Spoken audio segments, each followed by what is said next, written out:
साथियों नमस्कार। आज हम एक नए टॉपिक पे डिस्कस करने जा रहे हैं। भारतीय संविधान की विशेषताएं। जैसा कि हम जानते हैं, भारतीय संविधान को विश्व का सबसे बड़ा संविधान कहा जाता है और भारतीय संविधान की जो विशेषताएं हैं वो अपने आप में अनूठी हैं। इन विशेषताओं को हम क्रमबद्ध रूप से करीब 14 पॉइंट है, उनको पॉइंट टू पॉइंट डिस्कस करेंगे।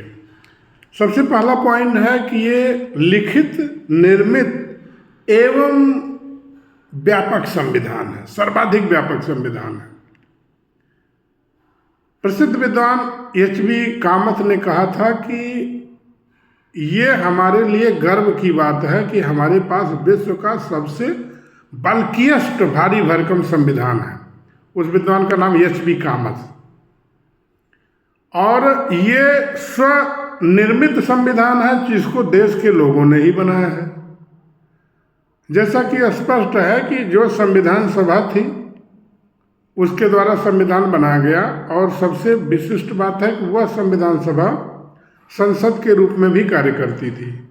तो जिस दिन संसद के रूप में कार्य करती थी उस दिन संविधान का निर्माण का कार्य नहीं होता था। कुछ दिन संसद का कार्य होता था, कुछ दिन संविधान निर्माण का कार्य होता था। तो जो पहली विशेषता हमने बताई, निर्मित, लिखित एवं सर्वाधिक व्यापक संविधान। इसमें 395 अनुच्छेद, 12 अनुसूचियां और 22 भाग हैं। इतना बड़ा विस्तृत संविधान किसी भी देश का नहीं है। दूसरी विशेषता है प्रभुत्व संपन्न, सॉवरिन, डेमोक्रेटिक, लोकतंत्रात्मक, पंथ निरपेक्ष, सेकुलर एवं सोशलिस्ट रिपब्लिक की स्थापना की गई है। हमारे यहाँ समाजवादी, लोकतंत्रात्मक, पंथ निरपेक्ष और लोकतांत्रिक गणराज्य की स्थापना की गई है। ये हमारे संविधान की अगली विशेषता है। We the people of India, हम भारत के लोग। इसका आशय है, लोकतंत्रात्मक आशय है कि शासन की सत्ता का जो स्रोत है वो भारत के लोग हैं। भारत के लोग जिसे चुनते हैं वही सत्ता में बैठता है, वही शासन में बैठता है, उसके द्वारा ही नीतियां बनाई जाती हैं। अगली विशेषता है पार्लियामेंट्री फॉर्म ऑफ गवर्नमेंट। हमारे संविधान की विशेषताओं में एक विशेषता यह है कि संसदीय प्रणाली की सरकार की स्थापना का यहाँ पर प्रावधान किया गया है। संसदीय प्रणाली की सरकार केंद्र स्तर पर भी है, राज्य स्तर पर भी है। ब्रिटेन के द्वारा स्थापित शासन प्रणाली का भारत अभ्यस्त रह चुका था और संसदीय प्रणाली में सरकार को जनता के प्रति संसद के माध्यम से उत्तरदायी ठहराया जाता है। जब तक संसद का विश्वास रहता है तब तक ही सत्ता में सरकार रहती है। इसलिए संसदीय प्रणाली की सरकार को हमेशा के लिए उपयुक्त माना गया था। स्वतंत्र एवं निष्पक्ष न्यायपालिका, फ्री एंड इंडिपेंडेंट जुडिशियरी। हमारे यहाँ स्वतंत्र एवं निष्पक्ष न्यायपालिका है और इस न्यायपालिका को संविधान की व्याख्या करने का अधिकार है। ये न्यायपालिका इस संघीय राज्य में 2 प्रकार के कार्य करती है। एक तो व्यक्ति के मूल अधिकारों की रक्षक है, fundamental guarantee assured by the Indian judiciary. और दूसरा यह है कि संघ राज्य में केंद्र एवं राज्य के बीच में किसी भी विवाद की स्थिति में न्यायपालिका मुख्य भूमिका अदा करती है। न्याय जुडिशियल रिव्यू भी भारतीय संविधान की विशेषता है, जिसको कि अमेरिका के संविधान से लिया गया है। अगला है संसदीय प्रभुत्व एवं न्यायिक सर्वोच्चता में समन्वय। संसदीय प्रभुत्व ब्रिटेन की पार्लियामेंट की विशेषता है, जिसमें संसद सुप्रीम है। और न्यायिक सर्वोच्चता यह अमेरिका का कॉन्सेप्ट से लिया गया है और हमारे यहाँ संसदीय प्रभुत्व और न्यायिक सर्वोच्चता दोनों के बीच में बेहतरीन समन्वय स्थापित करने का प्रयास किया गया है। ये हमारी भारतीय संविधान की विशेषता है। अगली विशेषता है मूल अधिकारों का समावेश।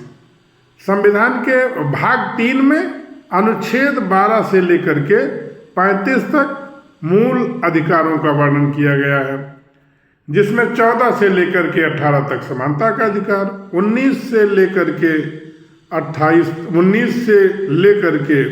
22 तक स्वतंत्रता अधिकार, अनुच्छेद 23-24 में शोषण के विरुद्ध अधिकार, 25 से लेकर के 28 तक धार्मिक स्वतंत्रता का अधिकार, 29 और 30 में ये जो है संस्कृत शिक्षा अल्पसंख्यकों का अधिकार संरक्षित करने का अधिकार। अगली विशेषता है नीति निर्देशक तत्वों का समावेश। अनुच्छेद 36 से लेकर के 51 तक 51 तक फ्रॉम 36 to 51 नीति निर्देशक तत्वों का प्रावधान भारतीय संविधान की प्रमुख विशेषता है। नीति निर्देशक तत्व स्टेट को, सरकार को गाइडलाइन प्रदान करते हैं कि सरकार को एक लोक कल्याणकारी राज्य की स्थापना के लिए, लोगों की बेहतरी के लिए, पर्यावरण की सुरक्षा के लिए, रोजगार प्राप्त करने के लिए, समान नागरिक संहिता के लिए ये कार्य राज्य को करने चाहिए। भारतीय संविधान को अगली विशेषता है लचीला एवं कठोर, फ्लेक्सिबल। लचीला इसलिए कहा जाता है कि कुछ प्राविधान ऐसे हैं संविधान को जिनके में परिवर्तन साधारण बहुमत से किया जा सकता है। कुछ प्रावधान ऐसे हैं जिनको 2/3 बहुमत से किया जाता है, और कुछ प्रावधान ऐसे हैं कि जो 2/3 बहुमत प्लस राज्यों की सहमति से किया जाता है। तो जो साधारण से बहुमत से किया जाता है उस परिदृश्य में हम कह सकते हैं संविधान लचीला है। जिनमें 2/3 बहुमत की जरूरत होती है और स्टेट की, राज्यों के भी कंसेंट की जरूरत होती है, उसके लिए हम कह सकते हैं कि भारतीय संविधान कठोर है। इस प्रकार भारतीय संविधान क्या है? लचीला एवं कठोर का समन्वय बिंदु है। संविधान में संशोधन की जो प्रक्रिया है उसका वर्णन अनुच्छेद 368 में किया गया है। वयस्क मताधिकार हमारे यहाँ ये संविधान की हमारी विशेषता है। इसका उल्लेख नागरिकता के चैप्टर में, जिसमें अनुच्छेद 5 से लेकर के अनुच्छेद 11 के बीच में इसका वर्णन किया गया है। 18 वर्ष की उम्र से अधिक प्रत्येक व्यक्ति जो वयस्क है, 18 वर्ष की उम्र प्राप्त कर चुका है, उसे मतदान का अधिकार है। वो मत दे सकता है, सरकार के प्रतिनिधियों को चुन सकता है, और इस चुनाव के माध्यम से वो अपनी सहमति असहमति भी व्यक्त करता है। भारत में सिंगल सिटीजनशिप, ब्रिटेन के संविधान की तरह यहाँ पर एकल नागरिकता है। अमेरिका के संविधान में दोहरी नागरिकता है, जबकि भारत में एकल नागरिकता का प्रावधान है। भारत संघीय गणराज्य है, कोई भी व्यक्ति वो भारत का नागरिक है। संविधान में जो भी फीचर किया गया है, मुख्य पदों के लिए योग्यता निर्धारित की गई है, सरकारी सेवाओं के लिए योग्यता निर्धारित की गई है, किसी सुविधा प्राप्त करने के लिए उसमें एक लाइन का कहा जाता है भारत का नागरिक होना चाहिए। He should be citizen of India, Bharat का नागरिक व्यक्ति को होना चाहिए। और ये एकल नागरिकता है, राज्य की नागरिकता का हमारे यहाँ कोई प्रावधान नहीं है। ये हमारी राष्ट्रीय एकता अखंडता के लिए जरूरी भी है। संविधान की अगली विशेषता है जिसमें मूल कर्तव्यों का समावेश। आर्टिकल 52 में फंडामेंटल ड्यूटीज, जब हम फंडामेंटल राइट की बात करते हैं, व्यक्ति के अधिकार, उसी समय हमारे लिए ये जरूरी होता जाता है कि व्यक्ति के कुछ फंडामेंटल कर्तव्य हैं।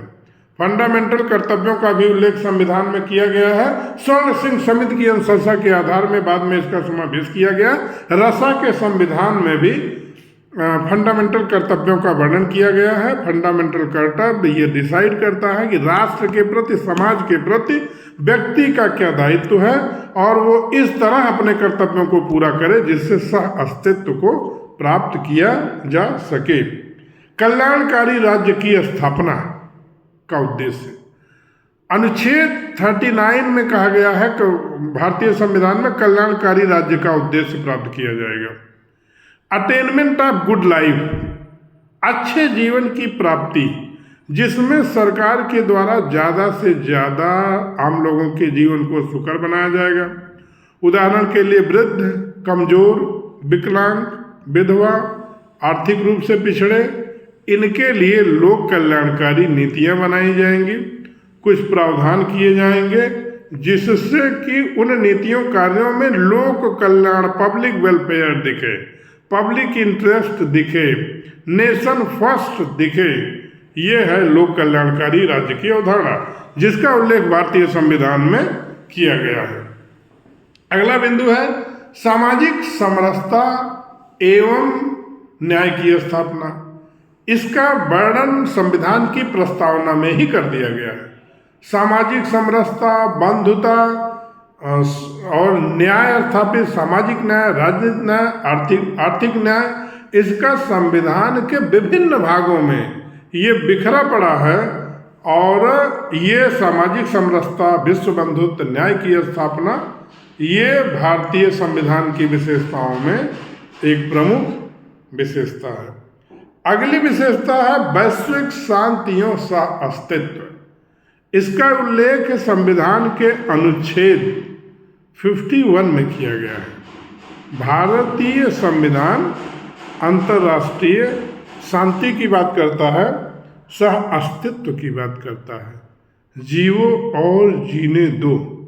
विश्व में ऐसा माना जाता है कि अगर शांति रहेगी तो वो स्वयं भारतीय संविधान के लिए, विश्व के अन्य देशों के लिए भी विकास के लिए, समृद्धि के लिए और सामूहिक जीवन जीने के लिए सबके लिए सुकर रहेगा। इस प्रकार हम कह सकते हैं भारतीय संविधान विश्व का सबसे बड़ा संविधान है।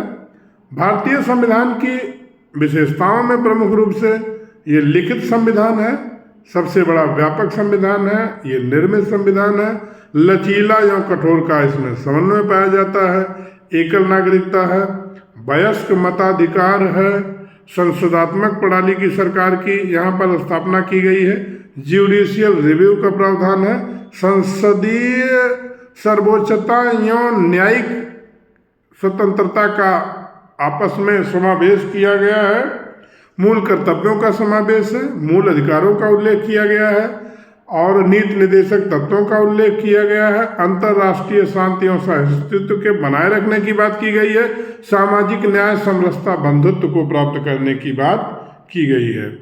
अगले वीडियो में साथियों हम बात करेंगे संविधान के प्रस्तावना की और उसके दार्शनिक पक्ष की। जय हिंद।